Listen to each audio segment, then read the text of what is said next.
Let's speak with Rupert Bell, our royal correspondent. It is fairly political in itself, I suppose. Rupert, good afternoon to you. I mean, this story it's a bit bonkers now, isn't it? Because we initially had these very worrying headlines, and it sort of conjured up a kind of, obviously, Princess Diana, O.J. Simpson when it comes to car chases on the freeway. The more information we get about this, it seems, Rupert, that it was certainly nothing of the sort. I mean, whatever happened, it wasn't anything like that. No, I mean, we were speaking just under 24 hours ago about this, and, you know, when it broke, you were obviously going to think, well, clearly something obviously difficult has happened for the Sussexes and Doria Ragland, Meghan's mother. But clearly, this seems to have entered the recollections may vary territory fairly quickly. And that's the troubling thing. Now, clearly, there were paparazzi out there following them. But as they've said, one of the agencies has said, is that we were hoping and following them if they may go to a restaurant. We kept our distance. But clearly, you get the sense that the Sussexes, the Sussexes security team just got a little bit out ahead of themselves, potentially. Now, because you've got the mayor saying car chases can't really happen here, that when you're thinking that they go to a police precinct and suddenly they're being moved into a yellow cab, you know, and we've heard from the taxi driver, and he said it was all fairly calm, and, you know, clearly there were paparazzi around, but it didn't seem to be troubling, but understood why perhaps the Sussexes were anxious, because of obviously it brings back horrific memories for Harry, given what happened to his mother. Yeah. But it does seem to me to have the sort of, we're not quite sure where the middle ground is here. Well, indeed, and that's the problem with it. Yeah, and what I really can't work out is that, I mean, Prince Harry and Meghan have been followed by paparazzi many, many, many times. So that in itself is not a new experience. I'm not saying they should love every moment of it, but it's certainly not new to them. And even the mayor couldn't seem to shine any light on the allegation or the suggestion that it was a near catastrophic chase. The police have got really nothing to say on this. They can't really find any offences. So you are forced into that sort of cul-de-sac of wondering, as you rightly say, what the hell is going on?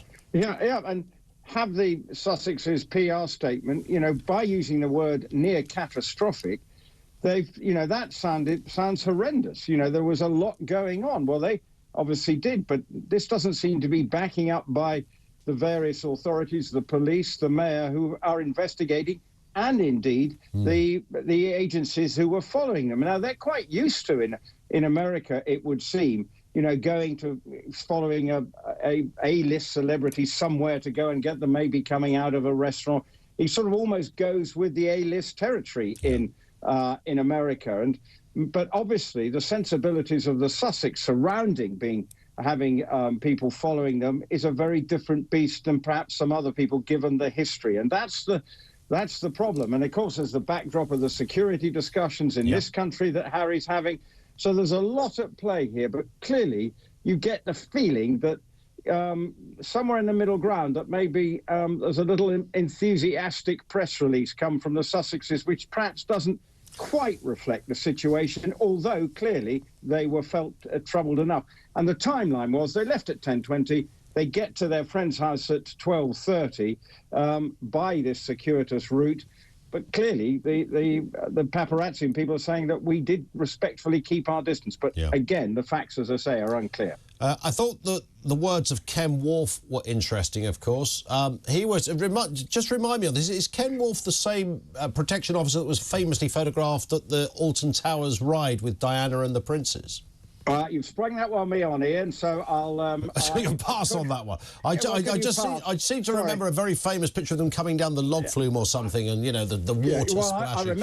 I remember the picture, and it's a sort of an iconic photograph. But that might have been him. Oddly, I bumped into him last night because he was on Piers' show, so I was having a very brief chat to him before he went on air. But he's a man that certainly knows his territory when it comes to royal protection, and he was making the point that he felt that the current security team were not quite experienced enough to deal with whatever it is that is going on.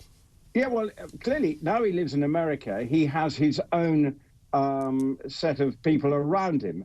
I just think there may have been a little bit of a panic set in, and it's look, it is troubling, particularly when, in terms of the Sussexes, there is this backstory of, being, given what happened to his mother. So there's probably sensitivities at play, given that they are responsible for their client, and they obviously don't want anything to go wrong. And if they are slightly inexperienced in dealing with this situation, then clearly things could get wrong, because what we're also hearing is that the driver of the car is said by one of the agencies was driving also in a reckless manner, trying to elude them. So clearly there's a lot going on here that it seems troubling, and once again the sort of spotlight on the Sussexes for the wrong reasons. When you want to be sympathetic to them, then suddenly the story, we have to discuss other things because it doesn't quite represent their story. And this seems to happen time and time again, which I think is frustrating for all of us. We just want to know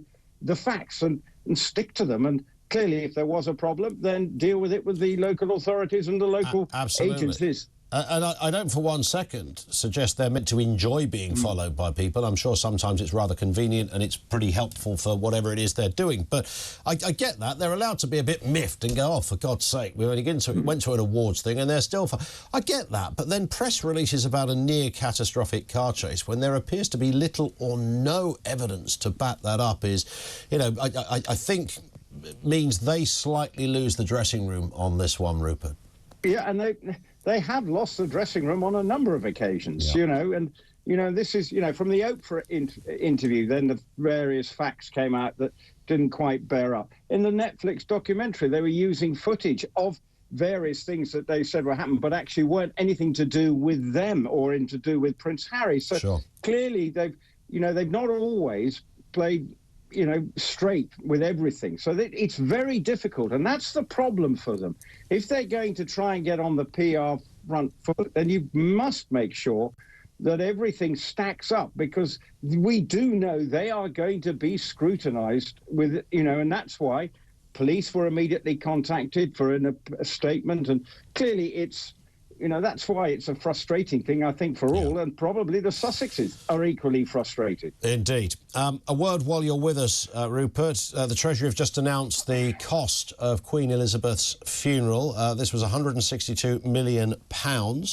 This is the funeral and related events. The state funeral, of course, was last September the 19th, followed a period of national mourning. During that time, hundreds of thousands of people visited Westminster, where the monarch was lying in state. The biggest costs covered by the Home Office, £74 million, and the Department for Culture, Media and Sport, £57 million. It's a huge sum of money, even if we do understand why. Yes, but this is where it's got to be put against, well, what did it actually generate maybe for UK PLC on the other hand? Because we do know London was very busy during that time with people coming to pay their respects. So there was a lot, and, I even know from where I was staying, the hotel bills suddenly went up and absolutely seemed to go up tenfold. So clearly there was a lot of money generated, but it will leave people saying, well, what was that over the top given the cost of living crisis we're going through? Could that money, there was always going to have to be some form of, she is our head of state, was our head of state. So clearly through the years, we've always had a state funeral. So therefore, but people will no doubt be questioning the expense of it. But the security operation, was enormous, and that would have cost many millions of pounds within that 167 million. So it is you've got to look at the profit and loss on it. What did it, there were people making money as a result of the funeral. So, and presumably there might have been a subsequent benefit for companies in this country, because a lot of people did come through to here, just as they did for the coronation last week, because when I was out and about, I heard lots of Americans, Europeans who'd come over to see it and wanted to be part of a uniquely British occasion that no other country does quite like us. There it is. Rupert Bell, thank you very much indeed.